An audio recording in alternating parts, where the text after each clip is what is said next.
Oke, jadi penelitian kami di S2 berkaitan dengan varietas genetis Anaphalis. Anaphalis itu kalau kalian tahu Edelweiss Jawa.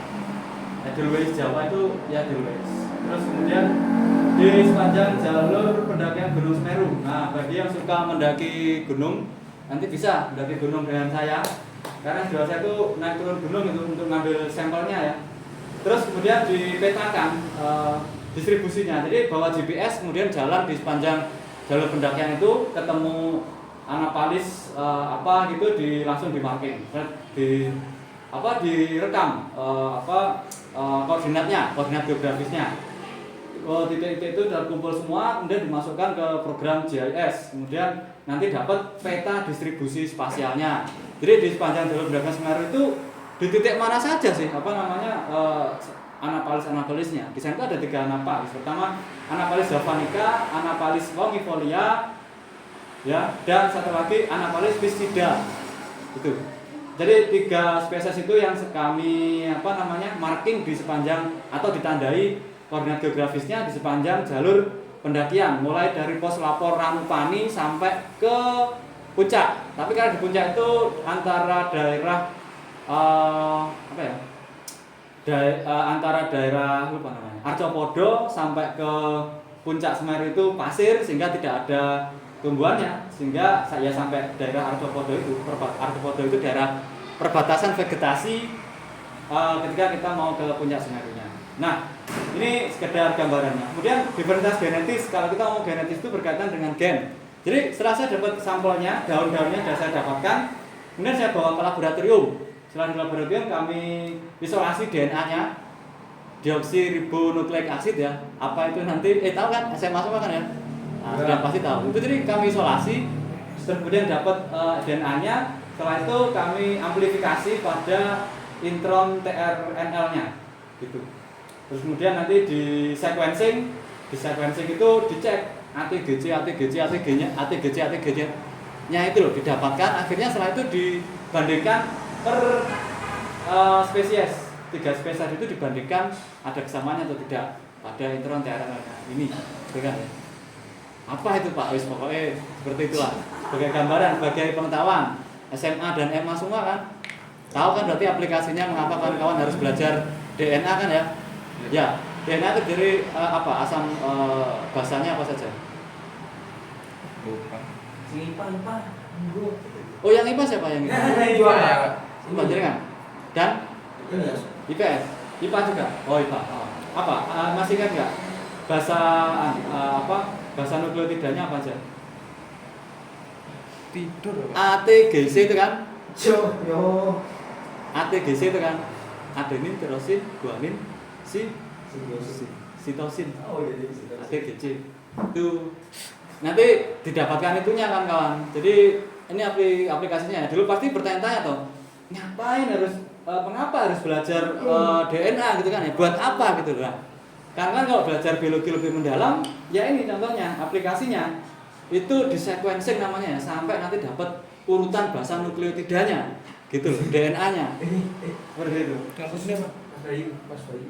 Nggih, monggo masuk belajar masuk. Iya, Aman. Oke, jadi kawan-kawan, sehingga saya punya 2 keterampilan ya. Pertama di lapang, saya harus naik turun gunung, membutuhkan fisik dan mental yang tangguh juga. Kemudian saya juga di laboratorium. Di laboratorium itu kami sangat bekerja di sangat perlu ketelitian tinggi, micropipet ya, karena kita isolasinya pakai skala mikro ya, sehingga skill laboratorium juga insya Allah kami kuasai seperti itu, skill atau keterampilan laboratorium. Nah, ketika dihubungkan dengan materi saya kemarin di orientasi pendidikan, nah ini yang namanya hard skill itu ya di sini kan kawan. Ini hard skill ini. Jadi keterampilan seperti ini tuh diajari pada diajarkan. Ini mau silakan ambil. Nah, silakan. Dipelajari di perkuliahan. Ada yang namanya soft skill, itu tidak diajari di sini, tapi juga sangat penting, dan itu bisa didapatkan dari misal organisasi mahasiswa, dari apa ya tadi itu sering mendaki gunungnya tadi itu. Tapi kalau secara teoritisnya itu di hard skillnya. Punya gambaran kan kawan ya? Hai, halo. Sudah punya gambaran ya? Oke.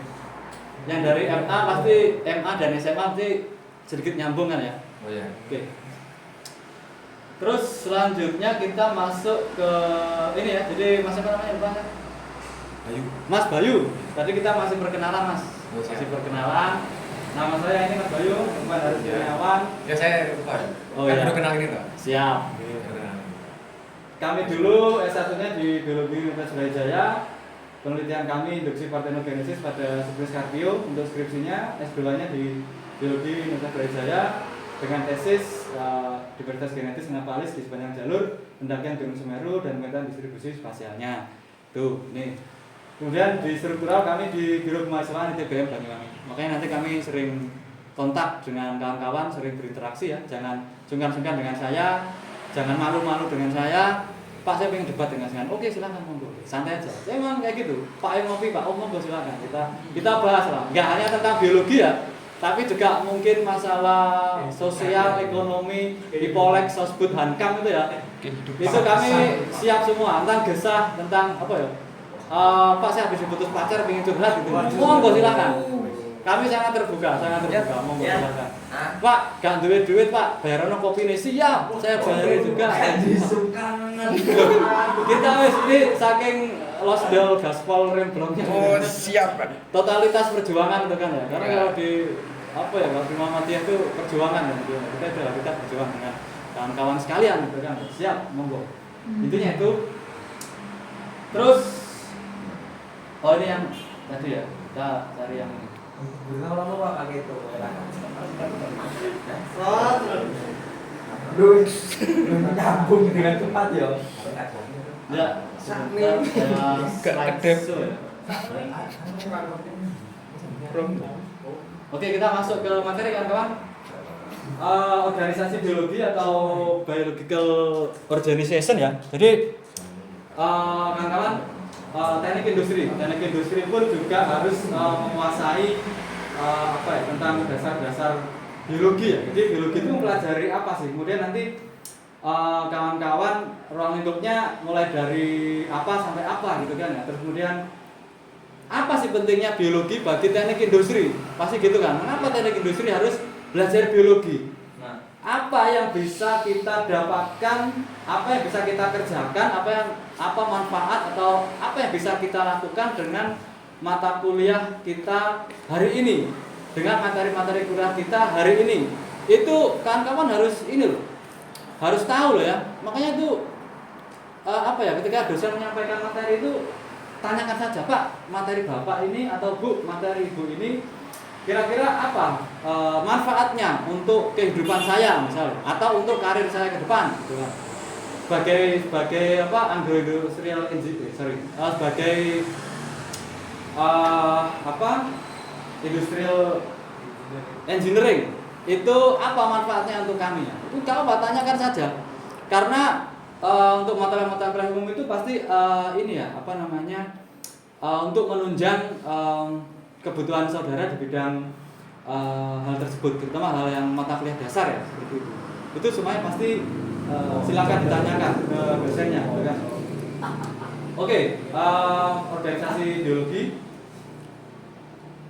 Oke, jadi kawan-kawan, kita di biologi itu aspeknya, konsepnya itu mulai dari atom sampai biosfer. Atom sampai biosfer, gitu ya. Jadi di biologi itu juga nanti ada misal nanobiologi, nanobiologi. Itu yang dipelajari ya mulai dari konstelasi elektron, mulai dari apa namanya, atom dan sebagainya itu. Itu ada. Sebenarnya molekul nanti ada misal biologi molekuler, seperti saya tadi itu. Penelitian saya 2 itu juga termasuk biologi molekuler karena berkaitan dengan DNA. Itu ya, molekul DNA tadi itu, maka itu juga masuk ke apa ya, ranahnya biologi. Kemudian sel itu juga selanjutnya, di atasnya molekul tingkatannya itu ada sel ya. Ada sel, itu berkait. Nah, kalau di biologi biasanya biologi sel gitu kan, sel biologi misal. Kemudian di atasnya lagi itu ada jaringan atau tisu ya. Itu biasanya nanti biologi itu nanti ada ini ya, kultur jaringan misalnya, kultur jaringan tumbuhan, kultur jaringan hewan gitu kan misalnya. Jadi kawan-kawan, rekan-rekan, saudara-saudara di teknik industri itu harapannya itu ketika di industrinya berkaitan dengan misal bahan-bahan biologi, kawan-kawan itu akan paham juga gitu loh. Misal industri industri kesehatan misalnya. Industri kesehatan otomatis kawan-kawan banyak menggunakan kultur jaringan, entah itu kultur jaringan tumbuhan maupun kultur jaringan hewan, seperti itu kan. Jadi kawan-kawan biologi sangat penting sekali karena kawan-kawan kan belum nggak tahu besok itu mau ke industri apa gitu kan ya. Kalau arahnya sudah industri yang berkaitan dengan biologi, misal pabrik gula, misal produksi makanan, misal produksi agroindustri misal berkaitan brand lain, brand pakaian gitu. Oh, brand pakaian. Ya. Nanti biasanya kalau brand pakaian itu di ininya bahan produknya. Misal apakah produknya itu dari katun kan? Ya. Nah, katun itu kan juga biologi juga kan, tumbuhan juga kan katun kan. Apa menggunakan bahan dari katun? Termasuk tanaman. Iya, katun termasuk tanaman dan tanaman juga kajian biologi juga. Gitu. Terus organ tadi itu ya sudah saya sampaikan contoh organ-organ tadi itu. Jadi kalau kita mempelajari manusia mulai dari sistem organ penglihatan, sistem organ pencernaan, sistem organ gerak dan sebagainya itu dibahas. Organisme. Jadi masing-masing individu. Jadi sistem organ tadi itu bentuk organisme ya. Jadi organisme itu siapa? Ya individu kita ini. Masing-masing ini saya, jenengan, Mas siapa namanya tadi lupa? Agni. Mas Agni gitu kan ya. Mas Bayu, terus Mbak lupa namanya. Mbak Nisa, itu individu satu-satu gini gitu. Jadi satu individu. Misal kalau di kedokteran itu yang dibahas ya ini, satu-satu individu ini sakit apa misal ya. Kekurangan zat apa itu kan individu. Kalau di pertanian ya zat gizi misalnya. Stunting. Kalau sekarang yang lagi marak itu kan stunting kan ya. Jadi balita itu nggak boleh ada yang kurang gizi, nggak boleh stunting gitu kan. Berarti itu kan kawan. Terus populasi itu apa? Kumpulan dari individu-individu yang sama spesiesnya disebut populasi kan kawan. Terus di atasnya lagi itu komunitas. Komunitas itu gabungan dari populasi tadi itu. Ekosistem sudah melibatkan faktor abiotik. Jadi faktor abiotik itu yang mulai dari tadi itu organisme tadi itu. Kemudian kalau sudah melibatkan ekosistem faktor abiotik berarti sudah melibatkan tanah, melibatkan angin, melibatkan panas, melibatkan air. Itu kan faktor abiotik ya. Jadi ada dua faktor ya di dunia ini, ada faktor biotik dan faktor abiotik. Faktor biotik itu ya makhluk hidup. Faktor abiotik itu faktor non hidup yang menunjang kehidupan. Faktor biotik dan abiotik ini saling berinteraksi. Interaksinya itu disebut di bagian ekosistem ini.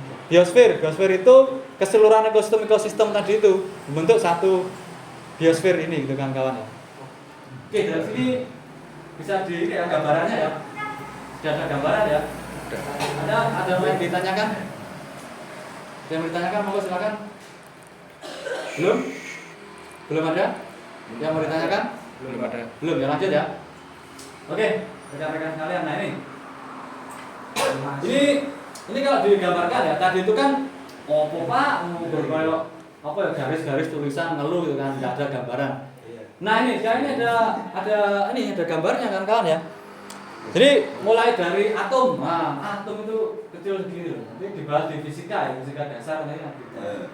Terus molekul, gabungan dari atom, misal dua itu juga termasuk molekul ya kawan. Kemudian makromolekul, misal apa? Fosfolipid. Ini sudah mulai gabungan dari molekul-molekul wes.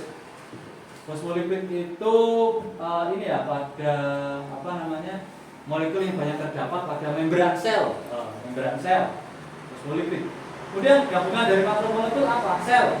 gabungan dari makromolekul tadi itu fosfolipid membentuk jadi membran sel, kemudian sel. Nah ini contohnya apa? Kelangan sel ini sebutnya. Terus kemudian jaringan atau tisu. Misal apa? Epithelial tisu. Epithelial tisu itu jaringan bagian luar sendiri biasanya ya. Kalau pada kulit itu ya berarti di kulit ini di apa namanya? Bulu. Nah, bulu tuh. Ya. Bulu itu ada apa ya? Di sela-selanya ini di pada bagian apa ya? Sel-sel epithelial itu. Seperti kan kawan. Juga enggak di bagian organ dalam tubuh manusia pun juga ada. Misal di bagian dalam usus itu bagian penyerapan itu juga termasuk epitel juga gitu kan. Jangan bayangkan di luar gini aja, tapi di dalam tubuh itu juga ada sel epitelnya. Kemudian organ. Nah, organ contohnya apa? Lung atau apa? Paru-paru gitu kan. Organ. Satu aja kan. Kalau sistem organ pernapasan berarti mulai hidung, tenggorokan, kemudian masuk ke paru-paru. Jadi organ sistem tadi itu kan. Nah, respiratory system atau sistem pernapasan sudah melibatkan banyak organ. Itu maksudnya CO2 ini Pak ya?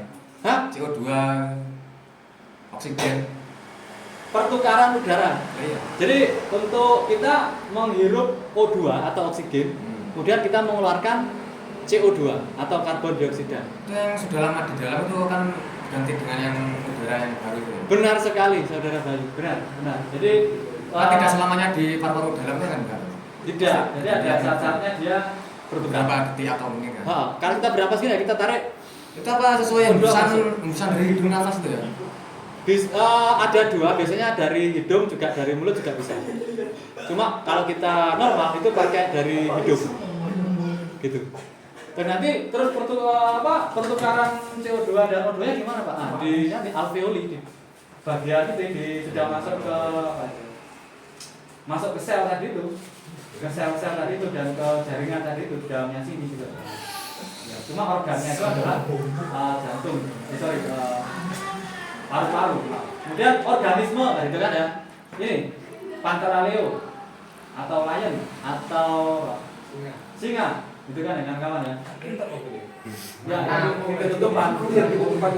Ya, maaf ya saudara sekalian ya. Jadi satu singa ini disebut organisme. Satu Nisa itu disebut organisme. Satu Mas Bayu itu disebut organisme. Satu Mas siapa namanya? Ya, Agni. Mas Agni. Ya. Mas Agni ini sambil hafalan ya biar saya hafal. Ini disebut organisme. Satu Mas Dayat itu juga disebut Dayat kalian calon di sini. organisme. Gitu kan kawan. Ya, bisa dipahami kan kawan ya. Kemudian populasi. Populasi itu apa? Kumpulan dari singa-singa. Jadi kalau satu singa dari organisme, kumpulan dari singa disebut populasi. Populasi daya. Kumpulan daya-daya. Ya, bisa ada gambaran kan kawan ya. Kemudian komunitas. Komunitas itu apa? Jadi ini contohnya singa dan zebra. Gitu. Komunitas singa tuh ngejar-ngejar komunitas zebra itu termasuk komunitas berarti kan gabungan lebih dari dua populasi gitu. Itu disebut komunitas. Kalau sudah melibatkan lebih dari satu populasi berarti disebut komunitas. Misalnya, nanti ada rantai makanan dan sebagainya itu sudah melihat arahnya ke komunitas gitu loh ya teman-teman. Rantai makanan ada ingat? Masih. Apa? Rantai makanan. Yang keras ya, dengar ya. Isi Pak. Lah nyapa isin barang. Enggak boleh malu di Wong sami ini isi. kami itu juga melatih soft skill ya. Jadi soft skill itu pelatihannya gimana? Enggak boleh malu, asalkan kita berani berpendapat. Kalau salah gimana Pak lo? Mahasiswa itu masih ada kesempatan untuk salah. Ya kalau dosen misal atau itu enggak boleh kalau salah. Kalau itu masih ada ruang untuk salah, masih dibolehkan salah. Ayo Pak, apa tadi? Rantai makanan kayak kan Pak. Bungkus nanti dimakan ulang. Di situ udah dimakan ulang gitu Pak. Iya. Itu berarti kan melibatkan lebih dari satu organisme kan? Iya. Lebih dari satu populasi kan? Ya itu yang disebut komunitas kawanku. Gitu loh saudara ya, bisa dipahami ya? Ekosistem. Nah ini kan kalau contohnya ini singa, zebra, dan lingkungannya. Lingkungannya itu apa ya? Tanah, ya batu yang ini kan di ini loh apa? Di padang ya, di padang rumput kan ya. Padang rumput itu berarti ya singa, zebra, terus tanahnya ini yang diinjak-injak oleh singa dan zebra ini, terus ada batu-batunya juga pasti, ada angin, ada sinar matahari, ya kan? Itu kan semuanya faktor abiotik kan? Atau faktor non kehidupan kan ya? Iya. Sudah ada gabungannya itu disebut ekosistem gitu. Dari sini bisa dibayangkan ya, bisa dipahami ya. Iya. Terus kemudian ini biosfer, kehidupan yang ada di dunia atau di bumi itu disebut biosfer. Planet gitu kan ya. Sampai saat ini itu kan masih planet bumi yang masih dikenal ada kehidupannya gitu kan ya.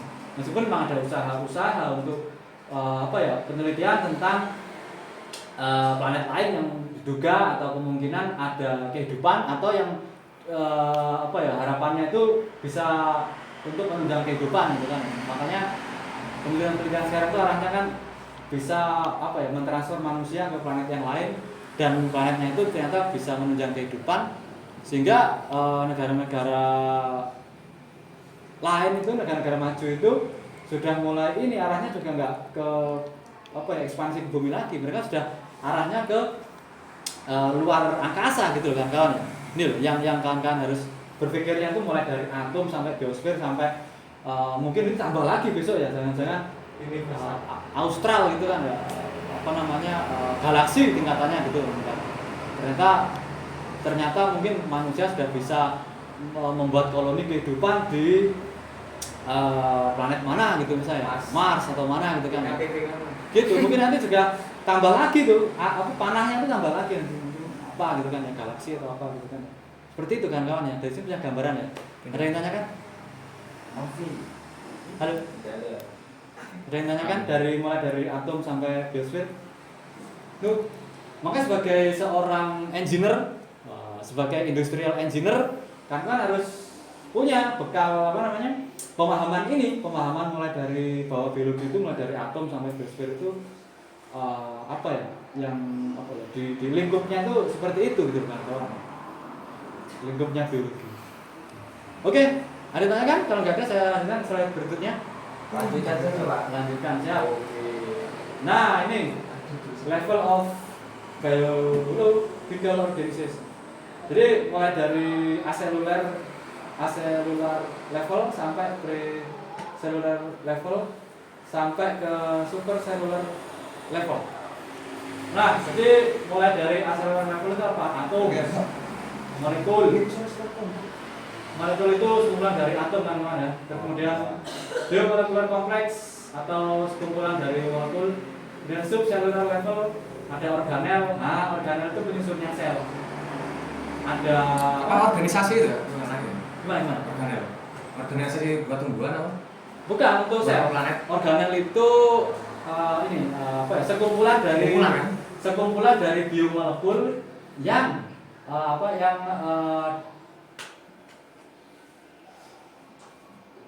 jadi sekelompok biomolekul, reaksi-reaksi biokimia dan interaksinya yang itu bentuk suatu kelompok tertentu. Misal contohnya organel itu apa Pak? Ini sambil ini ya punya gambaran ya. Nanti itu ada mitokondria yang dari MA terutama dan SMA, ada mitokondria, ada aparatus Golgi, ada membran sel, ada inti sel, ada ini sebagai gambaran aja. Nanti kita bahas di situ juga. Ada kloroplas, plastida kalau pada ini ya vakuola itu. Kalau kita punya gambaran dulu, mana selular level ya. Jadi sel itu apa Pak? Ini basic unit of all life and the grouping of organelle. Jadi unit dasar kehidupan dan sekumpulan dari organel-organel itu disebut sel kan kawan. Jadi kalau sudah satu sel itu nanti disebut kehidupan ya kawan. Jadi ada misal apa Pak? Kehidupan yang cuma satu sel gitu kan. Ada bakteri, ada ada mikroba, ada jamur. Jamur itu juga ada loh, yang satu sel itu ada. Tahu nggak jamur yang satu sel apa? Saccharomyces cerevisiae. Itu kan juga termasuk jamur itu.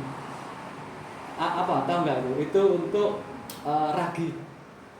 Jadi ragi itu satu sel itu, tapi dia termasuk eukariotik, bukan?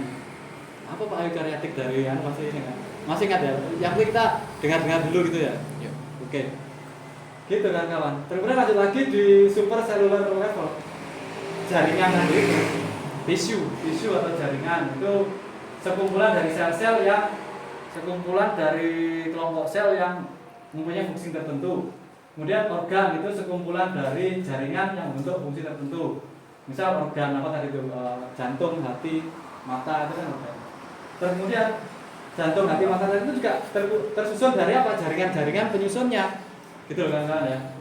Terus kemudian sistem organ, functional group of organs atau kumpulan organ yang membentuk suatu fungsi tertentu, itu disebut sistem organ. Sistem organ pernapasan tadi itu kan ya tersusun dari hidung, kemudian tenggorokan, kemudian paru-paru. Itu salah satu contohnya. Organ reproduksi, nah, kan? Itu termasuk organ juga kan? Sistem organ juga kan? Sistem organ reproduksi, sistem organ pencernaan. Apa sih misal contohnya secara umum? Mulut, terus kerongkongan, terus lambung, terus usus kecil, usus 12 jari, terus kemudian usus besar, terus kemudian anus. Nah, itu sistem organ kan? Sekumpulan dari organ-organ kan? Itu disebut sistem organ. Dan tanya kan? Aman. Hah? Lanjut ya. Oke. Ini level ekologi ya, atau ecological level ya, mulai dari organisme kan itu. Masing-masing individu manusia. Saya, terus kemudian Mas Bayu, Mbak Nisa tadi itu, terus Mas Ya. Mas Dayat, saya harus hafalan nih saya juga. Itu masing-masing organisme kan. Terus kemudian populasi. Nah, kita ini juga termasuk populasi ya, sekumpulan organisme, sekumpulan spesies manusia yang ada di ruangan itu termasuk populasi kita ini, sudah termasuk populasi. Terus kemudian komunitas, itu kan ya. Komunitas itu apa ya? Populasi yang saling berhubungan, gitu kan ya. Itu termasuk komunitas. Gitu. Jadi di sini itu misal ada apa ya, laba-laba gitu kan ya. Karena ruangan ini misal jarang dihuni gitu kan. Jadi interaksi kita dengan laba-laba itu dengan cecak misal ya, atau dengan kutu yang ada di karpet ini misal ya. Itu termasuk komunitas kan kawan ya. Dengan bakteri-bakteri atau jamur-jamur yang ada di ruangan ini. Kadang itu memang tahu loh, dari tempatnya itu sudah tahu loh, kayak laba-laba, cecak itu untuk tempat rumahnya itu sudah mengetahui sendiri. Tidak asal membuat rumah di tempat ini gitu kan. Iya. Iya. Terus pertanyaannya? Ya gitu. Ya untuk laba-laba sama cecak itu ya itu buat rumah tidak salah-salah. Oh ya, walaupun hewan gitu loh. Ya, yang mengetahui apa yang pas gitu loh Pak. Ya, benar. Jadi di biologi itu juga mempelajari perilaku hewan juga. Ya itu. Jadi bisa memilih tempat. Benar, gitu. Buat menghuninya untuk menghuni rumah lamanya itu. Ya, itu namanya home ring ya. Kalau di ekologi itu ada konsep home ring. Jadi misal apa ya, burung elang gitu kan ya. Dia itu pasti ada ada dia itu hewan tersebut itu jaraknya apa ya? Dolannya itu nang dia itu jaraknya berapa itu ada. Bermainnya di mana saja itu namanya home ring memang ada. Terus perilaku bersarang gitu kan ya. Perilaku bersarang itu misal cecak ini sukanya itu di apa namanya? Di pohon ini misalnya atau di bagian apa saja. Itu ada apa namanya? Ada pembahasannya memang. Kalau kita spesifik ke hewan-hewan tertentu. Masih ada ya, kita stop bentar. Oke. Kawan-kawan sekalian, ini kawan-kawan ya. Saya mengambilnya ini saya mencitasi atau mengambil dari Hagen RJ tahun 1999, publikasinya tahun 1999. Judulnya Ecosphere, Biosphere, or Gaia, What to Call the Global Ecosystem. Dari ecological sounding. Global Ecology and Biogeography. Halaman 425 sampai 431. Namanya jurnalnya ini Global Ecology and Biogeography. Jadi nanti kawan-kawan, nanti rekan-rekan akan saudara-saudara akan terbiasa dengan seperti ini. Tiap apa gitu yang kita ambil dari mana itu ada sumbernya ya, ada citasinya, diambil dari mana citasinya itu kawan-kawan. Nanti di jurnalnya akan seperti itu, kita bahasanya ya, supaya tidak menghormati dari karya orang lain, citasinya itu. Terus juga supaya tidak terhindar dari plagiasi. Kalau kita asal ngeplok aja tanpa ada menyebutkan sumbernya, nanti terkena plagiasi. Tuh kawan-kawan ya. Copyright, plagiasi itu tidak masalah copyright. Itu 2 juta bro. masuk ke atom ya, Tuh. sambil nyicil. Nah ini atom. An atom is the smallest unit of ordinary matter that forms a chemical element. Ini menurut Maxwell and Haas 2021 ya. Di ini judul bukunya Cosmochemistry, penerbitnya Cambridge University Press tahun 2021 halaman 419. Ini sekalian karena mahasiswa baru, jadi supaya terbiasa dengan terbiasa dengan kultur ilmiah ya. Jadi kebiasaan ilmiahnya itu bagaimana sih gitu kan ya. Jadi atom itu kawan-kawan bisa ibaratnya sekecil ini ya. Kemudian kalau diperbesar itu jadi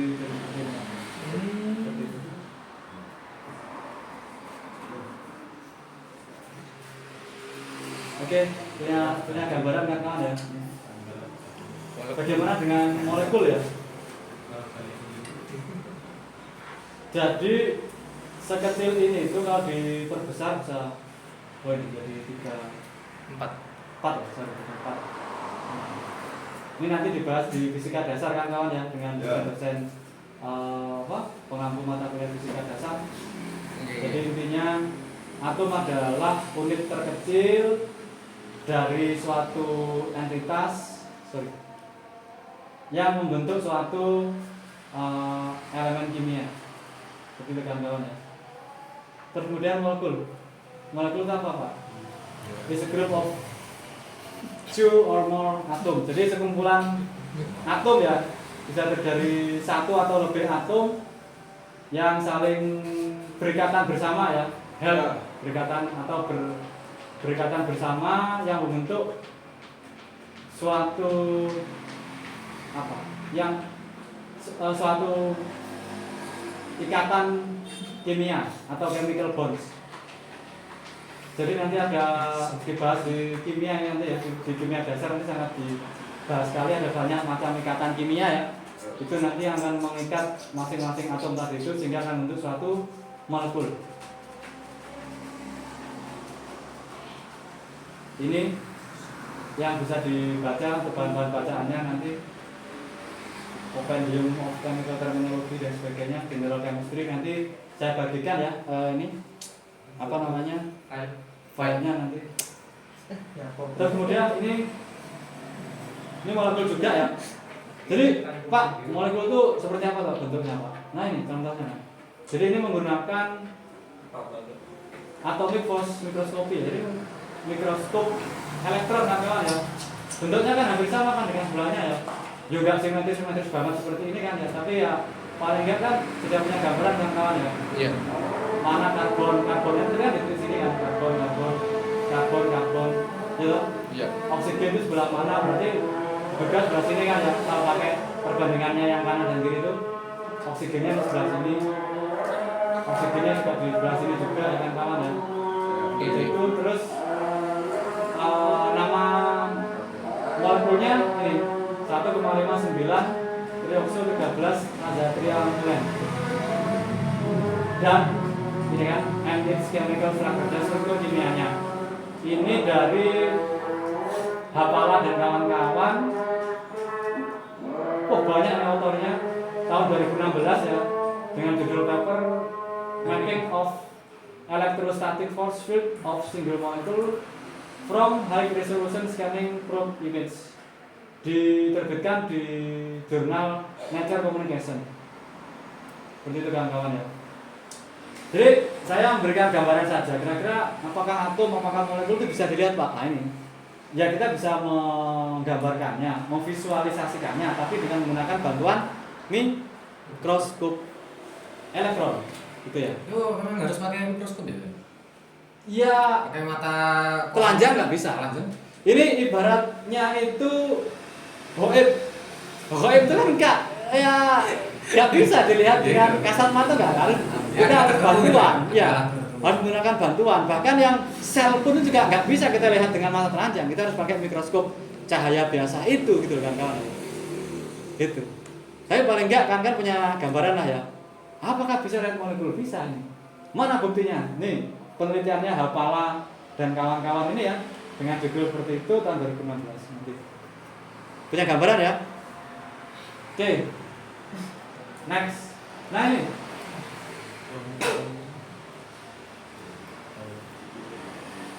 Jadi ini juga contoh juga, ini molekul juga ya, perilene tetrakarboksilik dianhidrid misal, atau disingkat PTCDA, itu kan ya. Oh, bisa dilihat Pak, bisa dilihat, bisa. Sangat bisa. Buktinya apa? Ini ya, nih papernya Iwata dan kawan-kawan tahun 2015 dengan judul Chemical Structure Imaging of a Single Molecule by Atomic Force Microscopy at Room Temperature, dengan paper Nature Communication ya. Ini halaman 7766 kan, bisa dilihat kawan-kawan ya. Ini pewarna ya, molekul yang dikenal sebagai Rayleigh dash atau pewarna Rayleigh. Ini bagai gambaran aja kawan-kawan ya, molekulnya itu seperti ini. Bisa loh, dengan metode tertentu itu bisa dilihat dengan menggunakan atomic force microscopy, mikroskop atom, mikroskop elektron. Oke, makromolekul. Nah ini jadi apa ya?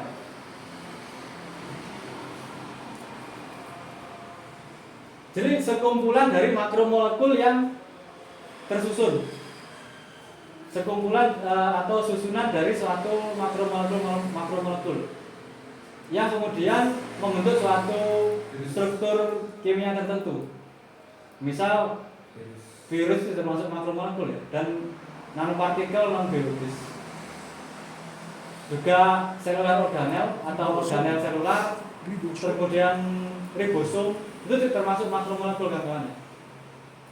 Yang mana campuran dari polipeptida yang kompleks ya, polipeptida juga, polisakarida juga, dan polimer makromolekul lainnya.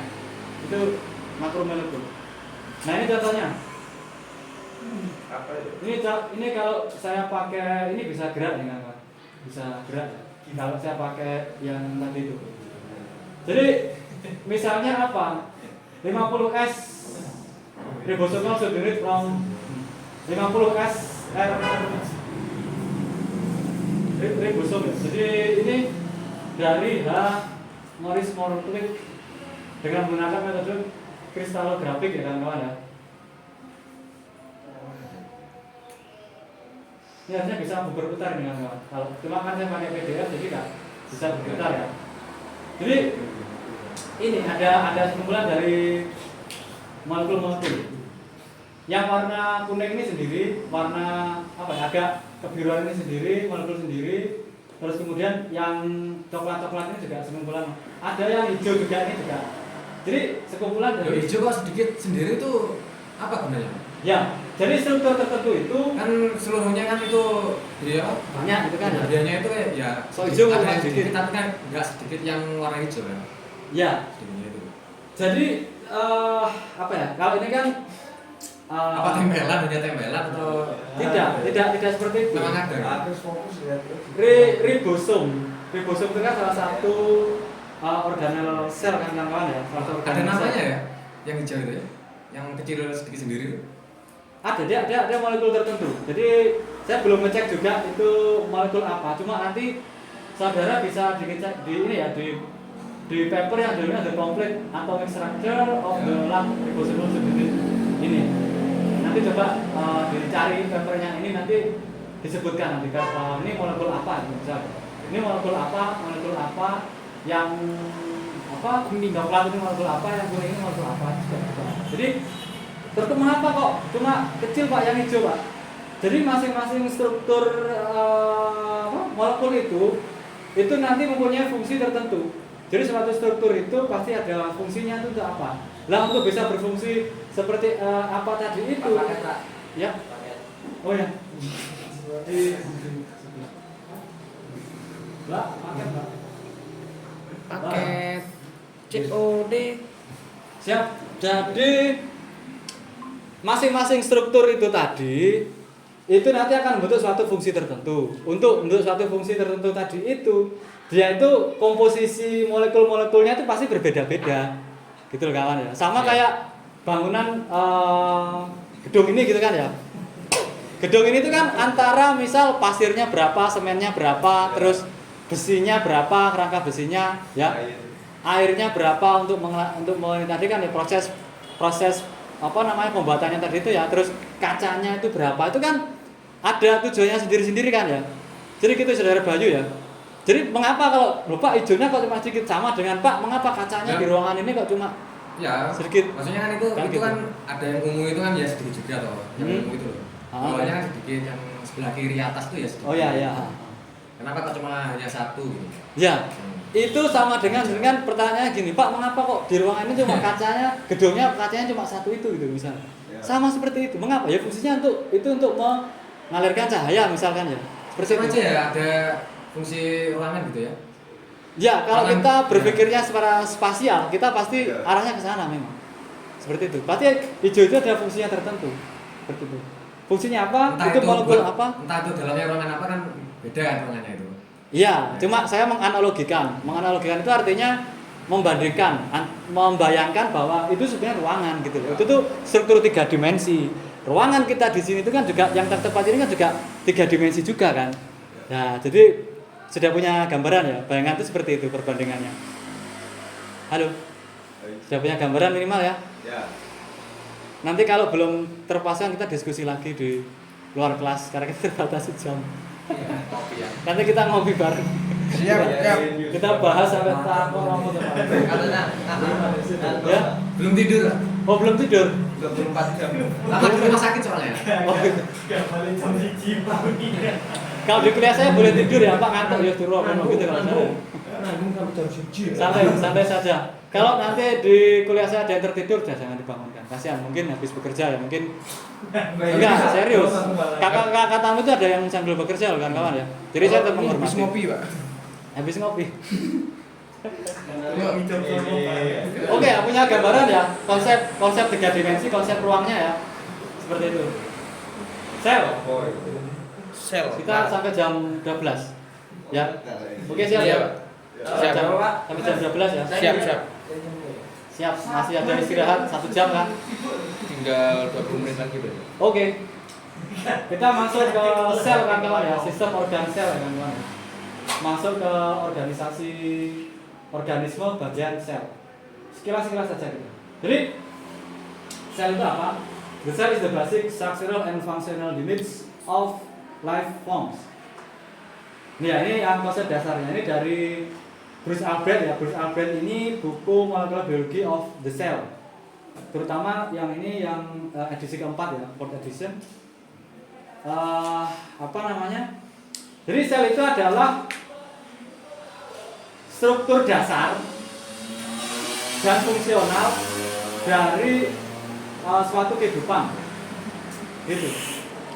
Jadi kehidupan itu ya dasarnya sel itu, paling kecil sel itu gitu kawan-kawan. Misal tadi itu ya, Saccharomyces cerevisiae tadi itu, satu sel itu sudah disebut hidup. dia tuh mampu apa ya? Secara fungsi itu dia sudah mampu membelah, memperbanyak diri gitu kan ya. Dia mampu metabolisme atau menghasilkan energi gitu kan ya. Dia mampu bergerak misalkan ya. Seperti itu. Jadi itu sudah disebut apa ya? Bentuk kehidupan. Seperti itu. Every cell consists of cytoplasm. Jadi setiap sel itu terdiri dari sitoplasma yang tertutup within membran, suatu membran. Nah, itu ya saya menyebutkan fosfolipid tadi ya. Fosfolipid itu pembentuknya membran ini.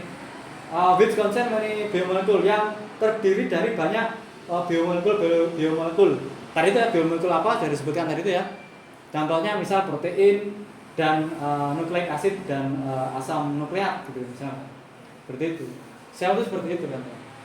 Nah, ini Pak, apa kabeh sel ngono kuwi, Pak? Apakah semua sel itu seperti itu, Pak? Gitu kan. Ini barangkali bukan dari Jawa ya. Nanti saya mohon maaf kalau terkadang saya pakai bahasa Jawa ya, barangkali nggak hafal nanti. Kok nggak tahu maksudnya? Nggak tahu dan tidak Barangkali dari luar Jawa misalnya itu. Apa pasti seperti itu? Enggak, ini itu tidak ya. Ini itu hanya untuk memudahkan pemahaman saudara-saudara gitu. Bayangannya pakai hewan ya? Ya, ini kan animal cell. Kan itu. Sudah disebutkan kan animal cell kan ya kawan-kawan. Jadi ini sel hewan kan kawan ya. Jadi ini organel-organelnya mulai dari nukleus. Nukleusnya tuh ini kan kawan. Nah, kemudian ada Golgi apparatus, ada ribosom. Nah, ini organel-organel selnya ya. Ada flagella atau flagellum. Ada aktin filamen, ada smoke atau endoplasmic reticulum halus.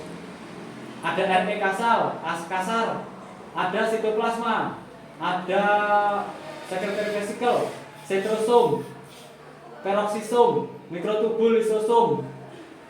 Ada ribosom yang bebas, free ribosom, mitokondria, intermediate filamen, dan sebagainya. Sudah punya gambaran kan ya? Tapi apakah seperti itu, Pak? Kita lihat aja nanti. Ini yang sel hewan ya kan kawan ya? Jadi sel itu ada dua, yang sering dibahas itu sel hewan dan sel tumbuhan. Kalau sel tumbuhan bedanya apa, Pak? Ada ini. Salah satu contohnya ada dinding sel. Ada dinding sel ya. Yang ini yang kaku atau rigid ini.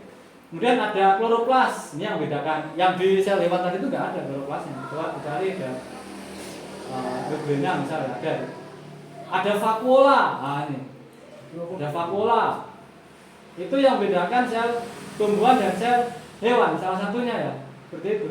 Kemudian yang sama apa? Oh, ada nukleusnya, sama-sama punya nukleus gitu kan ya. Oh, ada apa namanya? Mitokondrianya, sama-sama punya mitokondrianya antara sel hewan dan sel tumbuhan. Ada badan Golginya atau Golgi apparatus, sama-sama punya. Ada sitoplasmanya, juga punya, sel hewan tumbuhan juga punya. Mitokondria, itu tidak punya kan, sama-sama punya. Itu kan kawan.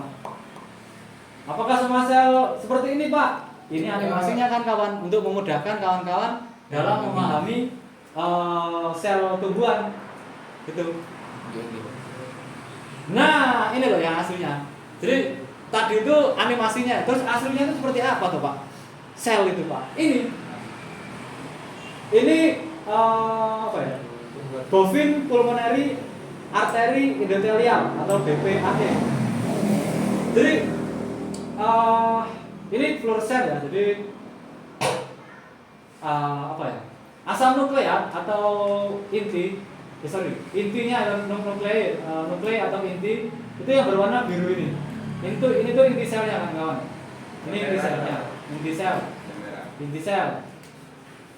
Mitokondria are stained red. Jadi mitokondria tadi itu diwarnai merah-merah ini kan kawan. Ya, merah-merah ini tuh mitokondria, bukan ya?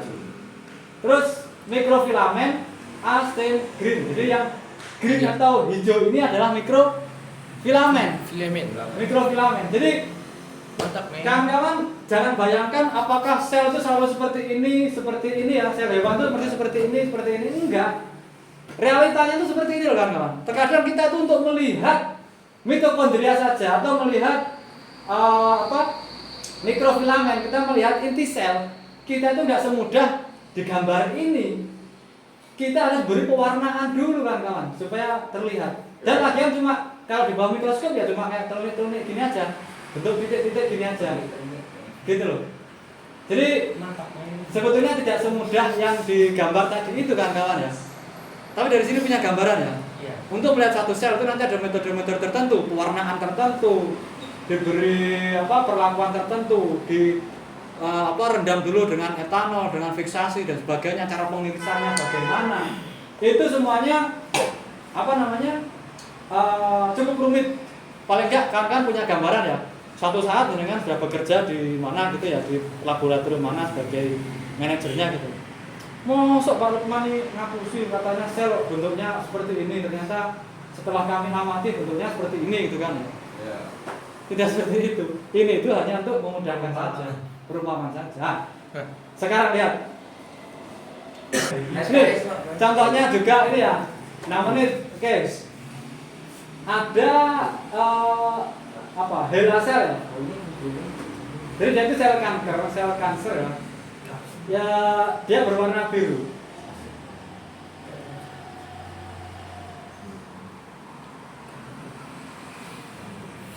Jadi HeLa sel ini ya immortal cell line. Cell line itu artinya sel yang terus membelah gitu ya.